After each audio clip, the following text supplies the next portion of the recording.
G'day guys, back here at the Edwards Guitar Shop. I've got my trusty assistant here, JJ, my son. Behind the camera is my other son, Micah.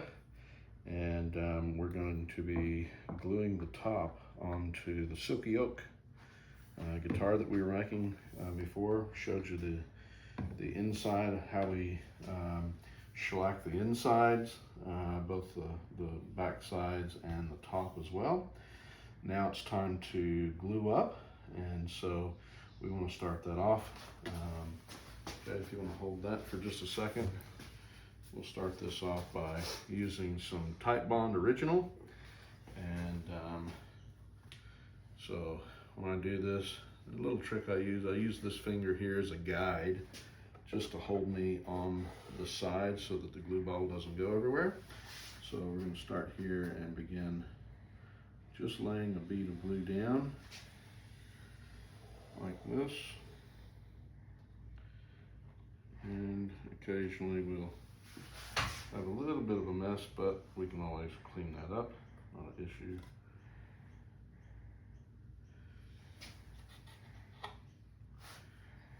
Okay,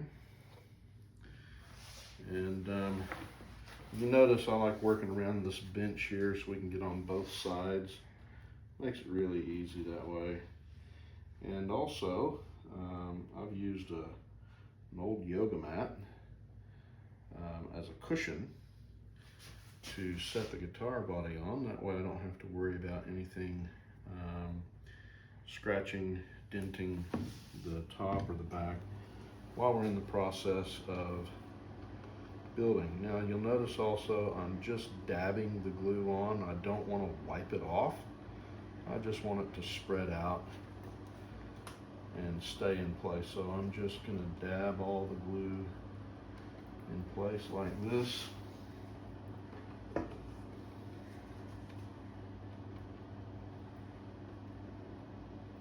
And when you're doing this, you do want to get it done as quickly as possible, especially Titebond. You have a few minutes of working time. But as you'll see here in a minute, that time goes by very, very quickly as soon as you start putting all the clamps on. We are using some of the Stumac spool clamps that we use to glue the back and sides on. These work well. There's a few different types that people use, but that's just what we have and what we're going to be working with today. So just make sure everything has really good glue. And then from there, it's time to get the top and back set up. So first things first, we always want to make sure that our center lines are lined up. The body mold has a center line on each side. We use that to set this in place, and use that as a bit of a marker. And when you get your setup just right, it ought to click right into place. Nice. Good there. So Jay, you can use these smaller ones here for those. And then we'll go with these bigger ones. These are pan clamps, and they do work really well, holding everything just in place. Especially want to have some good pressure on the neck block and the tail block. Make sure everything holds on as it should. All right, once that's done, we start doing our spool. Make sure that is on the edge. Oh yeah. We'll swap it around here real quick. What we don't want to do when we clamp these down, we don't want this to go way inside. If you do, what you wind up doing is you clamp it, but you wind up creating an indentation rather than gluing the rim down to the rim. And what we want to do is glue the rim down to the rim. If this part of the clamp is up in here, it actually creates a concaved area there, and we don't want that. Okay, it's at this point we begin to simply install spools, and we're gonna just go until it begins to tighten up. We get it ever so often. We get it down where everything is touching, and then we'll go back and tighten them all down really well. But we at least want everything to have contact. Yep.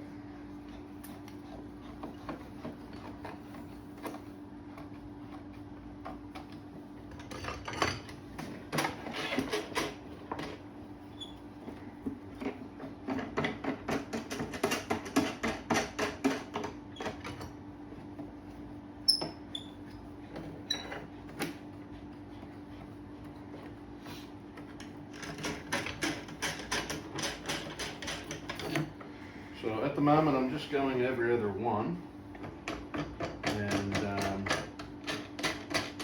then we'll go back and we'll fill in the area that we need to as we get the rim in position.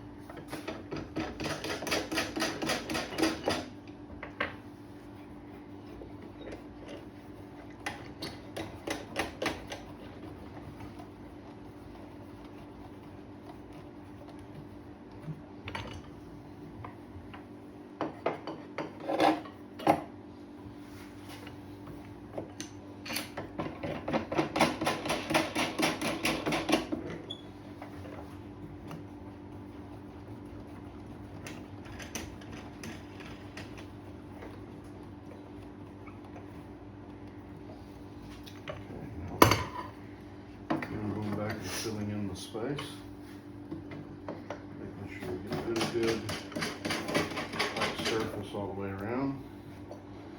These clamps are about 30 mils wide, so they do provide a pretty good space that they clamp and put pressure down.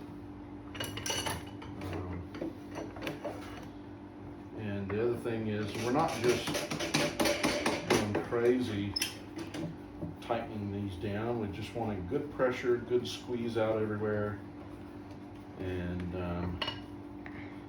you can get that fairly quickly, fairly easily with these.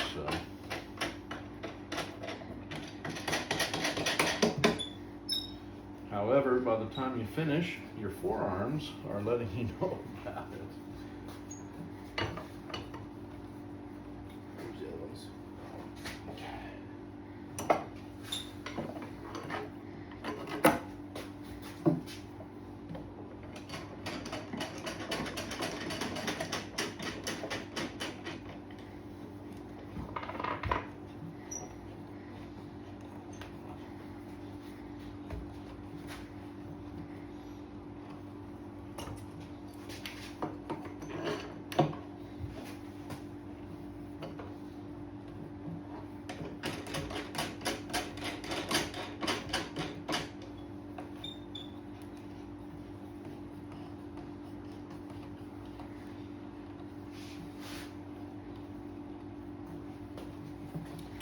And last but not least, that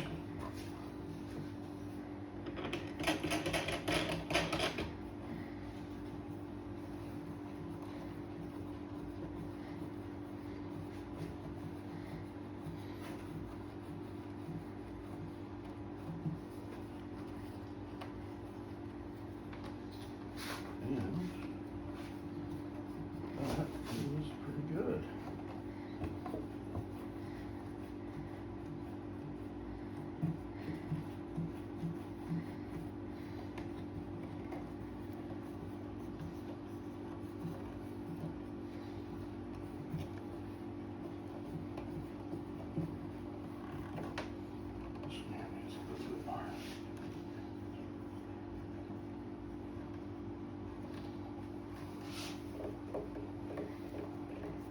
tighten this one up.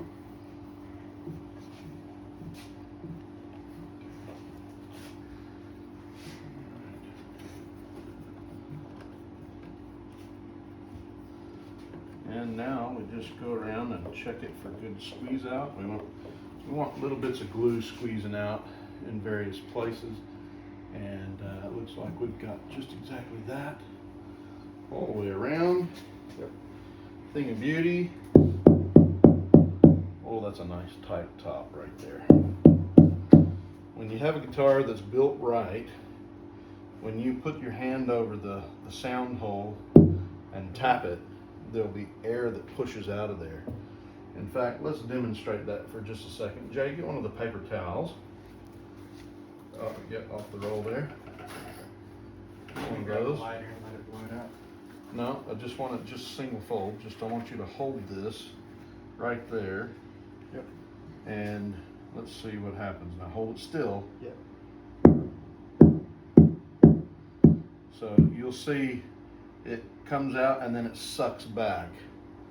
So the one thing is it's pushing air out, but it's drawing that air back, and so you get that kickback. Now you'll see he's just holding it still with his hand. That's the deflection that you get off of that. And if you were to put your hand over there, you'd feel this burst of air coming out of there, which tells us that top is going to be primo. So anyway, thanks for watching. This is the Edwards Guitar Shop once again coming to you. This is what's on the bench. This guitar is for sale. It's going to be a beautiful, beautiful guitar, and I'm excited.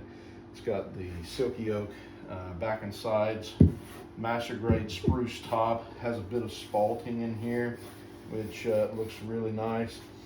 Got a Silky oak rosette trimmed out with power shell inlay. It's going to have power shell inlay all the way around the rim. Going to be trimmed off with some rosewood bindings and tail wedge. It's going to be a beautiful, beautiful guitar. So if you want this one, let me know, message me, and get your name in the hat quick, because it's going to go fast. So anyway, thanks for watching. You guys have a blessed day, and we'll come to you again very, very soon with our next video. All right.